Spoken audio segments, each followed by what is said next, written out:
একটা গাছ তলায় দাঁড়িয়ে কবি সুনীল গঙ্গোপাধ্যায়। রবীন্দ্রনাথ সঠিক বলে গিয়েছিলেন রামের জন্মস্থান কোথায়। যারা তা মানতে চায় না তাদের কবিতা ও গানে, শিল্পে ও মনোসুষুমায় কোনো অধিকার নেই। যারা পুতুল দেবতা মানে না তারা ভুলে যায় মসজিদ, গির্জা, গুরুদুয়ারগুলিও আসলে পুতুল। তারা আত্মছলনাময় পুতুল খেলা খেলতে চায় তো খেলুক। তারা বিশ্ব নিখিলের মধুরে মধুর চিনবে না কোনো দিন। এতগুলো শতাব্দী গড়িয়ে গেল, মানুষ তবু ছেলে মানুষ থেকে গেল, কিছুতেই বড় হতে চায় না।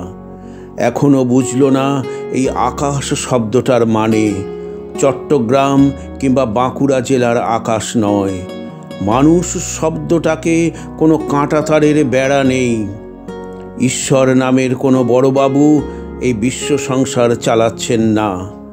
ধর্মগুলো সব রূপকথা। যারা সেই রূপকথায় বিভোর হয়ে থাকে তারা প্রতিবেশীর উঠোনে ধুলোমাখা শিশুটির কান্না শুনতে পায় না।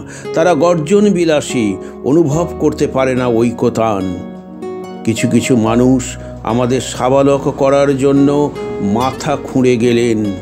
তাদের বড় বড় ছবি ঝোলানো হয়, আসলে গ্রাহ্য করে না কেউ। আয় কানাই, আয় কামাল, তোরা আয়।